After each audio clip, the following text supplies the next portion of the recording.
నమస్తే, లీడర్ కార్యక్రమానికి స్వాగతం. ఈరోజు మనతో పాటు ఉన్న లీడర్ మైలవరం వైసీపీ ఎమ్మెల్యే అభ్యర్థి వసంత కృష్ణప్రసాద్ గారు. సో రాబోయే ఎన్నికల్లో ఎలాంటి ఎజెండాతో ముందుకు వెళుతూ ఉన్నారు, ఆయనకున్న కాన్ఫిడెన్స్ ఏంటి, గెలుపు మీద ఆయనకున్న ధీమా ఏంటి, ఆయన అడిగి తెలుసుకుందాం. నమస్కారం కృష్ణప్రసాద్. నమస్తే. సో చాలా తక్కువ రోజులు ఉన్నాయి క్యాంపెయిన్. సో ఎట్లా ప్రిపేర్ అయ్యారు, ఎలాంటి కాన్ఫిడెన్స్తో ముందుకు వెళ్తున్నారు? అదే తిరుగుతూ ఉన్నాం, చేస్తూ ఉన్నామండి. గత 10 మాసాల నుంచి నేను వర్క్ చేస్తూ ఉన్నాను. నియోజకవర్గంలో అన్ని గ్రామాలు తిరిగాను. ఇప్పటికే చాలా గ్రామాలు, ఒక్కొక్క గ్రామం 10 సార్లు 15 సార్లు రకరకాల సందర్భాల్లో వెళ్ళటం జరిగింది. మా కార్యకర్తలందరూ కూడా ఎన్నికలకు సిద్ధమై ఉన్నారు. మంత్రి దేవినేని ఉమా 10 సంవత్సరాలుగా ఇక్కడ నియోజకవర్గాన్ని ఎంత నిర్లక్ష్యం చేశాడు. కేవలం చివరి 6 మాసాలే ఓడిపోతానే భయంతో ఉరుకులు పరుగులు పెట్టడం, ఈ విషయాలే మా కార్యకర్తలు కానీ ప్రజలు కానీ అందరూ గమనించి జరుగుతూ ఉంది. ప్రజలు సిద్ధమైపోయి ఉన్నారు.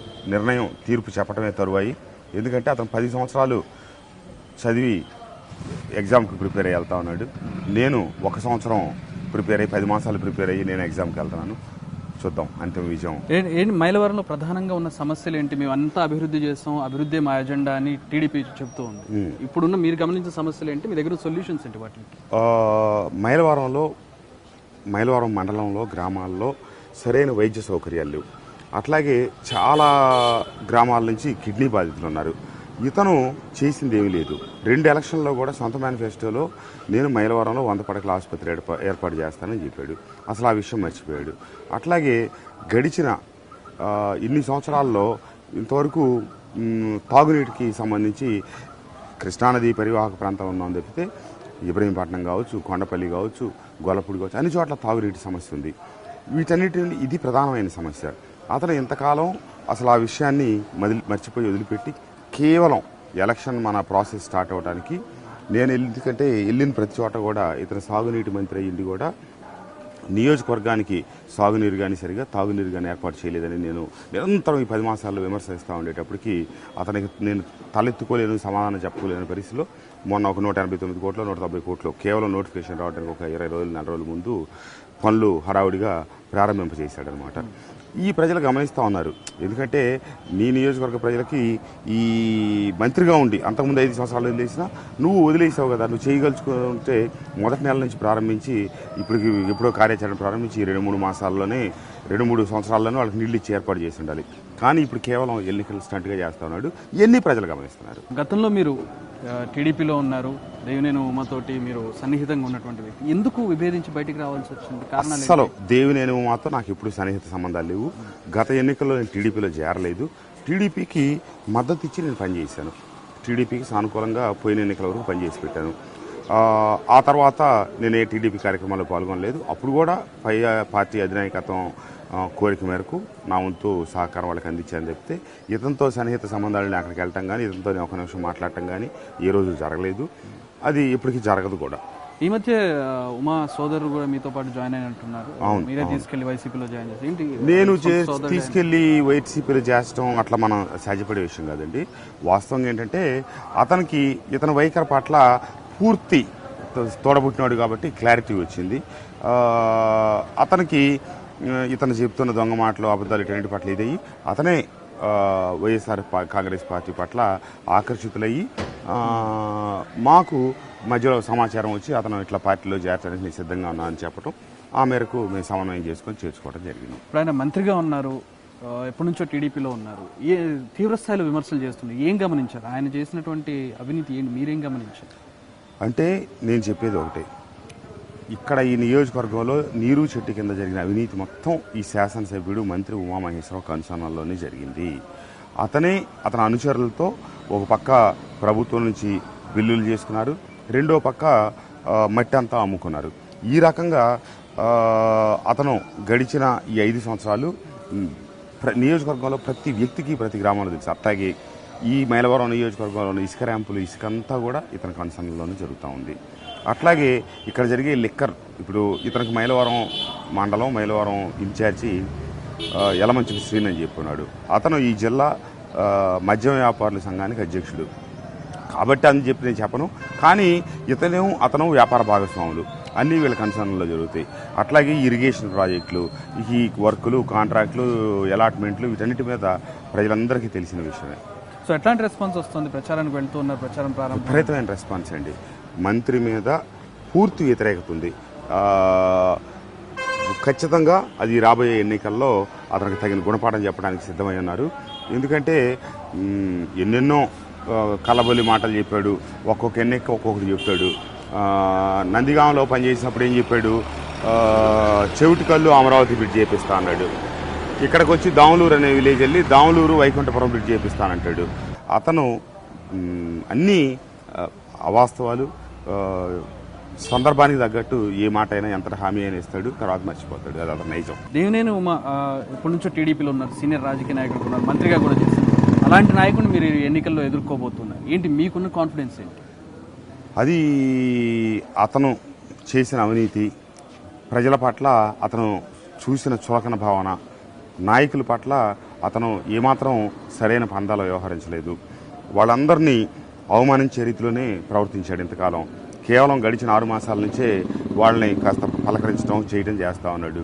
ఈ వ్యత్యాసాన్ని వాళ్ళు గమనిస్తున్నారు. కాబట్టి ప్రజలైనా నాయకులైనా అందరూ కూడా ఇతను సరైన వ్యక్తి కాదు, ఇతన్ని సాగనంపాలి, ఇతనికి బుద్ధి చెప్పాలని ఖచ్చితమైన నిర్ణయంతో ఉన్నారు. ఖచ్చితంగా అతనికి బుద్ధి చూపుతారు. పోలవరం అనేది ప్రతిష్టాత్మకంగా తీసుకుంది ప్రభుత్వం, దాన్ని ముందు పెట్టి ఎలక్షన్స్కి వెళ్తున్నటువంటి పరిస్థితి టీడీపీ ప్రభుత్వం. దానికి దేవినేని ఉమా గారు మంత్రిగా ఉన్నటువంటి పరిస్థితి, ఇరిగేషన్ డిపార్ట్మెంట్ టీడీపీ చేస్తున్నానని చెప్తోంది ఆ పనులన్నీ కూడా. సో ఏంటి మీరిచ్చే విమర్శ ఏంటి దాని మీద? ఇవన్నీ వాళ్ళు ఒకప్పుడు పోలవరం ప్రాజెక్టు మొదలై కాలువలు తవ్వుతా ఉన్నప్పుడు ఈ కాలువల్లో నీళ్లు రావు, ఇదేమీ జరిగేది కాదు, వచ్చేది కాదు, పెట్టేది కాదు, కేవలం కాంట్రాక్టర్లకు డబ్బు కోసం, కమిషన్ల కోసం ఇవి మొదలెట్టారని చెప్పి ప్రచారం చేశాడు. వాస్తవంలో అక్కడ ఆ కాలువలు తవ్వాక అప్పుడు ఇతను ఇంకోటి కూడా చేశాడు, ఆ కాలువల్లో క్రికెట్ ఆడి ఎద్దేవా చేశాడనమాట. కానీ ఈరోజు పట్టిసీమ పెట్టి డెల్టాకి నీళ్లు ఇచ్చారంటే ఆ రోజున రాజశేఖర రెడ్డి గారు ఆ కాలువలు తవ్వబట్టే ఇంత త్వరగా సాధ్యపడింది. అదే కాకుండా చిన్న చిన్న భూసేకరణలు కూడా చేయలేక ఈ ప్రభుత్వం సతికలు పెడతా ఉన్న ఈ పరిస్థితుల్లో పోలవరం లాంటి ప్రాజెక్టుకి ఆ రోజు రాజశేఖర రెడ్డి గారు రాష్ట్రంలో వందలాది ఇరిగేషన్ ప్రాజెక్టులు చేయించారు. ఇది కూడా పూర్తి స్థాయిలో అందుకునే లోపల ఆయన చనిపోయారు. లేకపోయి ఉంటే ఇది కూడా రాజశేఖర రెడ్డి గారి చేతుల మీద జరిగేది. ఆ రోజు రాష్ట్ర ప్రభుత్వ నిధులతోనే చేశారు. ఈరోజు పోలవరం ప్రాజెక్టు అనేది కేంద్ర ప్రభుత్వ సపోర్ట్తో నిధులతో జరుగుతూ ఉంది. సరే, ఎవరేమి చేసినా అంతకుముందున్న టీడీపీ హయాం అంతా కూడా ఏనాడు పోలవరం జోలికి వెళ్ళలేదు. దాన్ని కదిలించి, దాన్ని ప్రారంభించి, దానికి అసలు రూపు తెచ్చిన వ్యక్తి రాజశేఖర రెడ్డి గారు. విభజింపబడిన ఆంధ్రప్రదేశ్కి అది ఒక వరంలా ఇవ్వాలి అనే ఉద్దేశంతో కేంద్ర ప్రభుత్వం ప్రకటించి ఇచ్చింది. కేంద్ర ప్రభుత్వ నిధులతో వీళ్ళు త్వరగా చేస్తూ ఉన్నారు. 2018కే మేము నీళ్లు ఇస్తామని చెప్పి మంత్రి గొప్ప ప్రగల్భాలు పలికాడు. కేంద్ర ప్రభుత్వ మద్దతు ఇంత ఉండి కూడా కాలువలు రాజశేఖర రెడ్డి గారు 90% పూర్తి చేసింది కూడా ఇంతవరకు ఇవ్వలేకపోయారు. చూద్దాం, రాబోయే రోజుల్లో రావాలి. ప్రజలకు వాస్తవాలని తెలుసు, వాస్తవాలు గమనిస్తారు.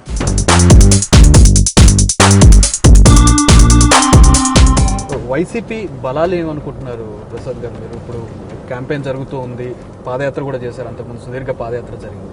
ఏంటి వైసీపీ బలం ఏంటనుకుంటున్నారు?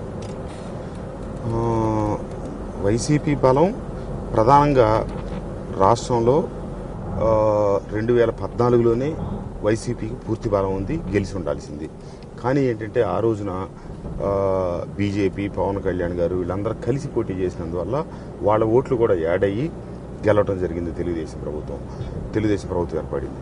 కానీ ఈరోజు ఎలక్షన్లో బీజేపీకి ఎంత పర్సంటేజ్ ఓటు ఉంటే అంత పర్సంటేజ్ వాళ్ళే తీసుకెళ్ళిపోతా ఉన్నారు.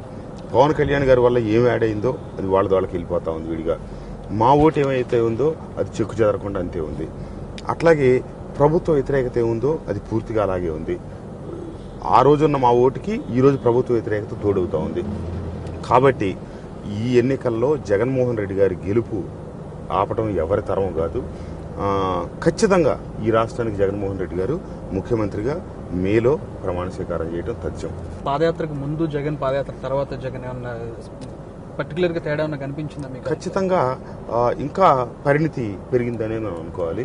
ఆయనకి అవగాహన పూర్తి స్థాయిలో, ఎందుకంటే ఏ నియోజకవర్గాల్లో నాయకత్వాలు కూడా ఆయన స్వయంగా ఒక్కొక్క నియోజకవర్గంలో 2 రోజులు, 3 రోజులు, వారం 5 రోజులు అట్లా తిరిగారు. కాబట్టి ఆయనకి ఆ స్థానిక నాయకులు కూడా కలిసినందువల్ల కొంత పూర్తి అవగాహన ఏర్పడింది రాష్ట్రం పట్ల. ఎందుకంటే ఒకప్పుడు రాజశేఖర రెడ్డి గారికి 25-30 సంవత్సరాల సుదీర్ఘ అనుభవం తర్వాత ఎంతటి అవగాహన వచ్చిందో ఈ పాదయాత్ర జగన్మోహన్ రెడ్డి గారికి అట్లా ఆ రకంగా ఉపయోగపడింది. ఖచ్చితంగా ఇది ఆయనకి జీవితంలో ఎప్పుడూ ఆ, మంచి అనుభవం. ఈ నవరత్నాలు మళ్ళీ ఉటంకించి మళ్ళీ ప్రజల్లోకి తీసుకెళ్తారు, ఎట్లాంటి రెస్పాన్స్ వస్తుంది నవరత్నాలకి? ఇప్పుడు నవరత్నాలకి చంద్రబాబు గారు తెలుగుదేశం పార్టీ భయపడ్డది. ఎందుకంటే జగన్మోహన్ రెడ్డి గారు నవరత్నాలు ప్రకటించి 2 సంవత్సరాలు అయింది. వాటిలో ప్రధానమైనటువంటి 2,000 రూపాయల పెన్షన్ అనేది ఆ రోజు చెప్తే ఏమన్నారు తెలుగుదేశం నాయకులు, ఇది అభివృద్ధి చెందిన దేశాల్లో కూడా ఇవ్వటం సాధ్యపడదు, ఆ బడ్జెట్ తెచ్చినా కూడా సరిపోదు జగన్మోహన్ రెడ్డి గారు ఇచ్చే హామీలు అని చెప్పి తెలుగుదేశం పార్టీ వాళ్ళు ఏదో అవహేళనగా మాట్లాడి ఇది చేశారు. కానీ వాస్తవంలోకి వచ్చేటప్పటికి కేవలం 2 మాసాలు ఎన్నికలు పెట్టుకొని ఇప్పుడు దాన్ని అమలు చేశారు అంటే వాళ్ళు భయపడబట్టే కదా. అది ప్రతిపక్షానికి సంబంధించిన మేనిఫెస్టో లాంటి మా నవరత్నాల పథకాల్లో నుంచి ప్రధానమైన 3 తీసుకొని వీళ్ళు అమలు చేయడం ప్రారంభించారు. ఏది ట్రాక్టర్లకు లైఫ్ ట్యాక్స్ రద్దు కానీ, ఆటోలకి లైఫ్ ట్యాక్స్ రద్దు కానీ, ఈ 2,000 రూపాయల పెన్షన్ ఇచ్చేది. వాళ్ళు జగన్మోహన్ మీకంత ప్రజల పట్ల మమకారం, పేదల పట్ల మీకంత కన్సర్న్ ఉన్నట్లయితే 2 సంవత్సరాల క్రితమే మీరు పెంచి ఉండొచ్చు. 5 సంవత్సరాల పరిపాలన మీరు చేసిన మీరు మొదటి రోజు నుంచి ఇచ్చి ఉండొచ్చు. కాకుండా కేవలం ఎన్నికలకు 2 మాసాల ముందు ఇవ్వటం ఇవన్నీ ఏంటంటే ప్రజల్ని మోసగించడానికి ప్రయత్నించడం, భయంతో ఈ రకమైనటువంటి కార్యక్రమాలు తీసుకున్నారు. అన్నదాత సుఖీభావాన్ని తీసుకొచ్చారు, కౌలు రైతులను కూడా మేము కలిపామని చెప్తూ ఉన్నారు. ఇప్పుడు అది కూడా ఖచ్చితంగా ఇదే కోవలోకి వస్తుంది. ఏదైనా వీళ్ళు చిత్తశుద్ధి ఉంటే కనీసం 1 సంవత్సరం ముందు నుంచి ఎన్ని ప్రారంభించుంటే ప్రజలు కూడా నమ్మేవాళ్ళు. కాకుండా ఈ ఎన్నికల ప్రాసెస్ స్టార్ట్ అయిన తర్వాత నోటిఫికేషన్ రావడానికి 1 వారం రోజులు 10 రోజుల ముందు ఎన్ని ఇటువంటి కేవలం ప్రభుత్వ డబ్బులతో ఈ అన్నదాత సుఖీభావం ఉంది, పసుపు కుంకుమ కూడా ఉంది కదా. డ్వాక్రా మహిళలకు రుణమాఫీ అన్నారు, డ్వాక్రా మహిళలకి పావలా వడ్డీ అన్నారు. మీరు పావలా వడ్డీ ఇచ్చారా? రుణమాఫీ చేశారా? మీరు చేయమని సాక్షాత్తు అసెంబ్లీ సాక్షిగా మీరే ప్రకటించారు. ఇప్పుడు పసుపు కుంకుమ అని చెప్పి 10,000 రూపాయలు ఇస్తా ఉన్నారు. ప్రజలంతా పిచ్చివాళ్ళు కాదు కదా. మీరు ఇచ్చుంటే ఒక్కొక్క కుటుంబానికి 1,000 రూపాయలు వాళ్ళకున్న బకాయిలు రద్దయ్యి వాళ్ళకి లబ్ధి చేకూర్చి ఉండాల్సింది. కాకుండా కేవలం ఎన్నికల తాయిలాలు కింద ఈ 10,000 రూపాయలు ఇచ్చి ఓట్లు అందరూ మాకు వేస్తారు ప్రజల గంపగొత్తుగా అనుకుంటే అది వాళ్ళ అవివేకం, పొరపాటు. ఏం చూసి వచ్చారు మీరు వైసీపీలోకి? జగన్లో ఎలాంటి క్వాలిటీస్ చూశారు? వైసీపీలో ఎలాంటి సైద్ధాంతిక విలువలు చూశారు? ఏం చూసి ఎందుకు వైసీపీ రీసెంట్గా జాయిన్ అయ్యారు కదా వైసీపీ? నేను పోయిన సంవత్సరం మేలో జాయిన్ అయ్యానండి. ప్రధానంగా జగన్మోహన్ రెడ్డి గారి పటిష్టమైన నాయకత్వ లక్షణాలు, ఆ రాజశేఖర రెడ్డి గారి కుమారుడు అవటం, ఖచ్చితంగా ఈ రాష్ట్రంలో ప్రతిపక్ష పార్టీగా కానీ రేపు అధికారంలోకి వచ్చిన తర్వాత, ఎందుకంటే ఎప్పుడు కాంగ్రెస్కైనా ఇటు వైఎస్ఆర్ కాంగ్రెస్ పార్టీకైనా పేదలే ప్రధానమైనటువంటి ఇది. వాళ్ళకి న్యాయం చేయాలి, వాళ్ళకి న్యాయం జరుగుతుంది వైఎస్ఆర్ కాంగ్రెస్ పార్టీ ద్వారా అని చెప్పి నాకున్న నమ్మకంతో నేను వైఎస్ఆర్ కాంగ్రెస్ పార్టీలో చేరడం జరిగింది. సో టీడీపీ విమర్శ చేస్తూ ఉంది, మీరు కేసీఆర్కి అక్కడ కరెంటు ఫ్యాన్, ఇక్కడ ఫ్యాన్ తిరగాలంటే హైదరాబాద్ నుంచి కేసీఆర్ కరెంటు, మోడీ నుంచి స్విచ్ అనేది. ఏంటి మీరు ఇచ్చే సమాధానం ఏంటి దాన్ని? కేసీఆర్ సపోర్ట్ చేస్తున్నారు మోరల్గా మీకు, ఫైనాన్షియల్గా అని చెప్పి టీడీపీ ఆరోపణ. ఇప్పుడు హరికృష్ణ గారు చనిపోయిన రోజు కేటీఆర్ గారిని చంద్రబాబు నాయుడు గారు ఏం అడిగారో అందరికీ తెలుసు. ఆ రోజు వాళ్ళిద్దరూ కలిసి పోటీ చేద్దాం, మాకు 8 సీట్లు ఇచ్చినా చాలు అని చెప్పి అడిగి వాళ్ళు కుదరదు అని చెప్పిన తర్వాత కాంగ్రెస్తో దోస్తీ కట్టి కొద్ది రోజులేమో బీజేపీ ఒళ్ళో కూర్చొని బీజేపీతో కలిసి నవనిర్మాణ దీక్షలను చేశారు. ఇప్పుడేమో ఇదే దీక్షలు పెట్టారు కొత్తగా మోసం చేసినట్టు కాంగ్రెస్ ఒళ్ళో కూర్చొనేమో మళ్ళీ కొత్త దీక్షలు, రివర్స్ యూటర్న్ దీక్షలు చేస్తా ఉన్నారు. ఇదంతా వాళ్ళకే చెల్లిందండి ఈ రకమైన మాటలు, ఈ రకమైన వ్యవహారం కూడా. ఎందుకంటే కేసీఆర్ గారికి మాకేంటి అసలు సంబంధం? కేసీఆర్ గారితో కలిసి పోటీ చేయాలనుకున్నది మీరు కాదు అన్న తర్వాత బయటకు వచ్చి ఇప్పుడు మొన్నటిదాకా ఒక దశ వరకు పవన్ కళ్యాణ్, మోడీ, కేసీఆర్, జగన్ వీళ్ళంతా అవుట్ అన్నారు. మధ్యలో వాళ్ళకి ఎలయన్స్ కుదురుద్దు అనుకున్నప్పుడు పవన్ కళ్యాణ్ గారిని ఆపేసి కేవలం ఈ ముగ్గురే ఒకటి అని చెప్పి మాట్లాడారు. ఇప్పుడు రేపు పవన్ కళ్యాణ్ గారి వల్ల ప్రభుత్వ వ్యతిరేక ఓటు చీలి వాళ్ళకి లబ్ధి చేకూరుతుంది అనే భావంతో పవన్ కళ్యాణ్ గారి గురించి టార్గెట్ చేయట్లే వాళ్ళు. అదే గనక అనుకోకుండా వీళ్ళిద్దరి మధ్య ఏదైనా అవగాహన కుదిరి కలిసి కనుక ఎన్నికల్లో పోటీ చేసే సందర్భం వచ్చి ఉంటే పవన్ కళ్యాణ్ కూడా దొంగ అని చెప్పి చంద్రబాబు నాయుడు గారు ఒక సెకండ్లో చెప్పేయగలడు. ఎందుకంటే మోడీతో కలిసి ప్రయాణం చేసింది మీరు, కేసీఆర్ గారితో కలిసి ప్రయాణం చేయాలనుకున్నది మీరు, పవన్ కళ్యాణ్ గారితో కలిసి ప్రయాణం చేసింది మీరు. ఇప్పుడు విడిపోయి ఎవరెవరి దారులు, ఇప్పుడు వాళ్ళకి అనుకూలమైనప్పుడేమో అనుకూల వాదనలో, వాళ్ళకి అనుకూలంగా లేనప్పుడేమో వాళ్ళకి ఇష్టం లేని వ్యక్తులను తీసుకొచ్చి మాకు ఆపాదించి మాకు ఇది చేయటం, ఇది చంద్రబాబు నాయుడు గారి నైజం, మా మంత్రి లక్షణం. సో మీ ప్రధానంగా మైలవరం నియోజకవర్గంలో ఏంటి ప్రధానంగా అంటే మీకంటూ ఒక ఎజెండా ఉంటుంది కదా, మొత్తం రాష్ట్ర వ్యాప్తంగా ఒక ఎజెండా ఉంటుంది, మీ స్థానికంగా ఉన్న సమస్యల మీద ఏ ఎజెండాతో వెళ్తున్నారు, ఏం చేస్తారు ప్రజలకి? స్థానికంగా గడిచిన 5 సంవత్సరాల్లో జన్మభూమి కమిటీల పేరుతో ప్రజలకి ప్రభుత్వానికి మధ్యలో ఈ తెలుగుదేశం దళారులు ప్రవేశించారు ఈ నియోజకవర్గం ప్రధానంగా. వీళ్ళు కేవలం జెండా గడితేనో బ్యానర్ గడితేనే మీ సంక్షేమ పథకాలు అమలు చేస్తామన్నారు తప్పితే, నేను కొన్ని చోట్ల తిరుగుతామంటే 75 సంవత్సరాలు 80 సంవత్సరాలు వృద్ధులకు కూడా పెన్షన్ రాని పరిస్థితి. వాళ్ళందరూ అర్హత కలిగిన వాళ్ళందరికీ సంక్షేమ పథకాలు అందజేయటం నా ప్రధాన లక్ష్యం, ధ్యేయం. అట్లాగే పట్టాల విషయంలో కానీ పక్కా గృహాల విషయంలో కానీ ఇంకా ప్రజలకు చాలా న్యాయం జరగవలసి ఉంది. అట్లాగే రైతాంగానికి ఇక్కడ ఇతర సాగునీటి మంత్రిగా కొన్ని లిఫ్ట్ ఇరిగేషన్లు ఏర్పాటు చేయించాడు, కానీ అవి నిరుపయోగంగా ఉన్నాయి, అవి ఉపయోగపడేవి కావు. కేవలం సాంకేతికంగా పెట్టడం, వీళ్ళ కమిషన్ల కోసం వాటిని పెట్టడమే తప్పించి అవి ప్రజలకు ఉపయోగపడినవి కావు. అట్లా కాకుండా సంపూర్ణంగా రైతాంగానికి ఉపయోగపడేటట్టుగా సాగునీటి ప్రాజెక్టులు ఏర్పాటు చేయటం రైతాంగానికి అది నా ప్రధాన లక్ష్యం. అట్లాగే ఇక్కడ వైద్యపరంగా చాలా ఇబ్బందికరమైన పరిస్థితులు ఉన్నాయి. గడిచిన అక్టోబరు నవంబర్ మాసాల్లో, ఆగస్టు సెప్టెంబర్ అక్టోబర్ నెలల్లో విషజ్వరాలు వచ్చి వందలాది మంది హాస్పిటలైజ్ అయ్యారు. అసలు మెడికల్ ఎమర్జెన్సీ ప్రకటించాల్సినటువంటి పరిస్థితి ఆ రోజున ఇక్కడ. కానీ మంత్రి అది ప్రకటిస్తే ఇక్కడేదో నాకు అప్రతిష్ట వస్తుందని చెప్పి అది బయటికి రానివ్వకుండా పక్కా వీళ్ళందరూ విజయవాడ హాస్పిటల్స్కి వెళ్ళి వైద్యం తీసుకోవాల్సిన పరిస్థితి ఉంది.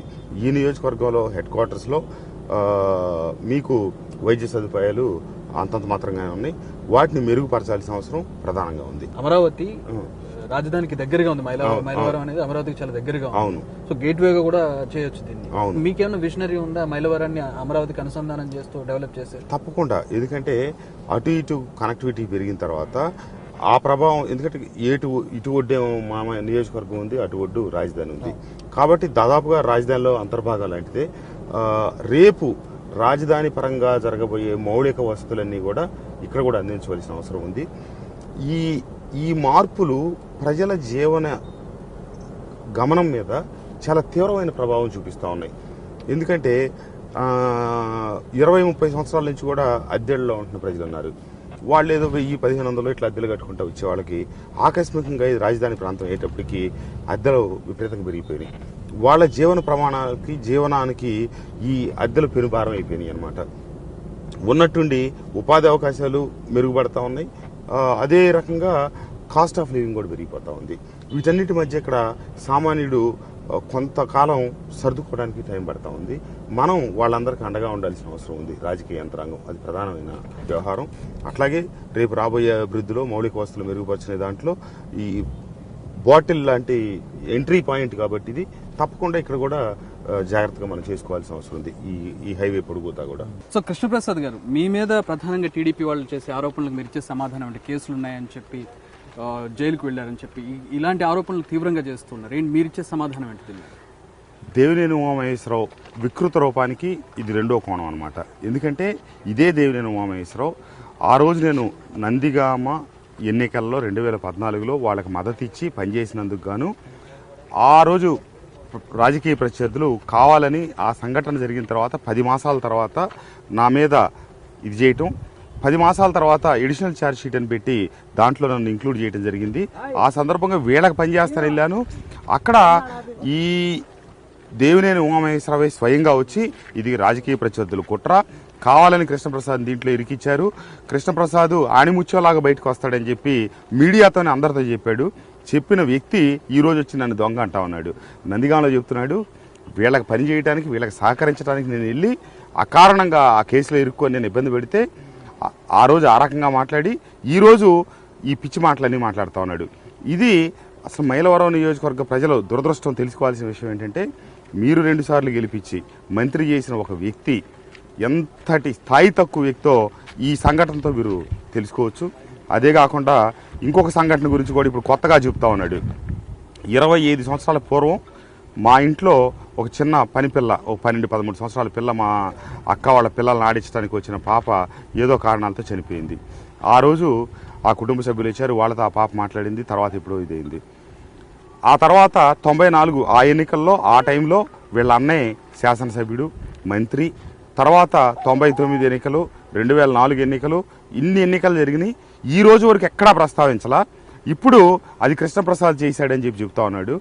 ఆ రోజు వైజాగ్లో వసంత లక్ష్మీనారాయణ గారు చెప్పి మా బాబాయ్ పెళ్ళుంటే మా కుటుంబం అంతా అక్కడ ఉన్నాం. మా ఇంట్లో కేవలం మా నాన్నగారు, మా నందిగామ నియోజకవర్గానికి సంబంధించిన ఒక 2 వ్యక్తులు మా నాన్నగారితో కలిసి ఉంటాం. సంఘటన జరిగినప్పుడు ఏమిటి వెళ్ళి చేయటం. ఎంత నీచమైన వ్యక్తి అంటే దేవినేని ఉమామహేశ్వరరావు. నువ్వు ఒక దళిత కుటుంబానికి ఏదో న్యాయం చేస్తానని ఇక్కడ రాజకీయంగా ఎంత వాళ్ళని బజార్ని పెట్టి వాడుకోవడానికి ప్రయత్నిస్తూ ఉన్నావు. ఆ కుటుంబానికి న్యాయం చేయడానికి నీకు 25 సంవత్సరాలు పట్టింది అని అడుగుతా ఉన్నా. ఈ 25 సంవత్సరాల్లో ఏనాడు ప్రస్తావించాలా? అసలు ఏమీ లేని దాన్ని ఇట్లా ఒక తప్పుడు వ్యవహారానికి వాడుకోవడానికి రాజకీయాలు, ఎన్నికలు ప్రతి 5 ఏళ్ళకి వస్తుంటాయి. కానీ కొన్ని విలువలకు పనిచేయాలి, విలువలతో పనిచేయాలి, విలువలకు కట్టుబడి ఉండాలి. ఏ విలువలు లేకుండా పూటకు ఒక మాట, అటొక మాట, ఇటొక మాట మాట్లాడే దేవినేని ఉమామహేశ్వరరావు నైజాన్ని ప్రజలు గమనించండి. ఏ ఎండక గొడుగు పట్టడం, నీతి, ధర్మం ఏమీ లేని వ్యక్తి దేవినేని ఉమామహేశ్వరరావు. ఒక వెకిలి మంత్రి దేవినేని ఉమామహేశ్వరరావు. కాబట్టి ఖచ్చితంగా మైలవరం నియోజకవర్గ ప్రజలు ఇప్పుడు గుణపాఠం చెప్పబోతా ఉన్నారు. చివరిగా వసంత కృష్ణప్రసాద్ ఏం చెప్పి ఓట్లు అడుగుతున్నారు? మీకు ఎందుకు ఓటేయాలి ప్రజలు? మైలవరం నియోజకవర్గంలో దేవినేని ఉమామహేశ్వరరావు 9.5 సంవత్సరాలు అసలు ఇక్కడ శాసనసభ్యుడు కాదు, మంత్రి కాదు. అతను ఏ పని చేయలేదు. మొదట 5 సంవత్సరాల్లో నేను శాసనసభ్యుడినే, నా ప్రభుత్వం లేదని చెప్పి ఉత్తుత్తు ధర్నాలు, కాలక్షేపాలు చేసి తప్పించు తిరిగాడు. రెండోసారి మంత్రి అయిన తర్వాత పోలవరం అని, పట్టిసీమని, ఈ నియోజకవర్గాల పునర్విభజన జరుగుతుందని చెప్పి కొత్త నియోజకవర్గానికి వెళ్ళాలి అని ఇక్కడ ఏమాత్రం ప్రజలను పట్టించుకోవాలా, ఈ ప్రాంతాన్ని పట్టించుకోవాలా, ఇక్కడ ఏ సమస్యలు పరిష్కరించాలా. నియోజకవర్గాల పునర్విభజన జరగక ఈ 6 మాసాల నుంచి తప్పని పరిస్థితిలో మళ్ళీ వచ్చి దిద్దుబాటు చర్యలు చేపట్టాడు. వెనక కృష్ణప్రసాద్ ఉండటం, కృష్ణప్రసాద్ బలంగా పోటాపోటీకి వ్యవహారం జరుగుతుందనే భయంతో అతను ఈరోజు పందా మార్చుకున్నాడు. అది ఇక్కడ ప్రజలందరూ గమనించారు. కాబట్టి ఈ అభివృద్ధి చేయనటువంటి మంత్రి తప్పకుండా మేము అధికారంలోకి వస్తే అర్హత కలిగిన ప్రతి పేదకి సంక్షేమ పథకాలు అందించడం, అలాగే రహదారులు మెరుగుపరచడం, నియోజకవర్గాన్ని అభివృద్ధి చేయటం, ఎన్నో సమస్యలు ఉన్నాయి. ఈ సమస్యలు పరిష్కరించడం, దీనికోసం పనిచేస్తాను. అతను 2 సార్లు గెలిచి మంత్రి అయ్యి కూడా ప్రజలను పట్టించుకోలేదనే విషయం ప్రజల్లో బలంగా ఉంది. అదే కాకుండా 70 సంవత్సరాల వ్యక్తులను కూడా అవమానపరచడం, అన్ని వర్గాల వాళ్ళని కించపరిచి ప్రవర్తించడం, మాట్లాడటం, వీటన్నిటిని దృష్టిలో పెట్టుకొని ప్రజలు అతనికి బుద్ధి చెప్పాలనుకుంటున్నారు. నియోజకవర్గంలో అతను ఇప్పటివరకు ఒక కొద్దిపాటి వర్గానికే మంత్రిగా వాళ్ళకి అనుకూలంగా పనిచేశాడు. నియోజకవర్గ ప్రజలందరికీ ఉపయోగపడలేదు. కాబట్టి నేను చెప్పేది ఏంటంటే అందరికీ సమగ్రంగా సంక్షేమ పథకాలు అందించేదానికోసం మైలవరం నియోజకవర్గాన్ని సమగ్రంగా రైతాంగానికి అందరికీ ఉపయోగపడేటట్టుగా ఉపయోగపడటం. ఈ మంత్రి ఇంతవరకు ఒక్క ఉపాధి కల్పన, ఉద్యోగ అవకాశాలు కల్పించాల. మైలవరంలో ఉన్న యువతకి ఉద్యోగాలు కల్పించేదానికోసం వైఎస్ఆర్ కాంగ్రెస్ పార్టీ తరఫున నేను హామీ ఇస్తా ఉన్నాను. నేను వాళ్ళకి ఆ ప్రయత్నం పూర్తిగా చేస్తానని చెప్పి ఓట్లు అడుగుతా ఉన్నాను. Thank you very much. I wish you all the best. Thank you very much.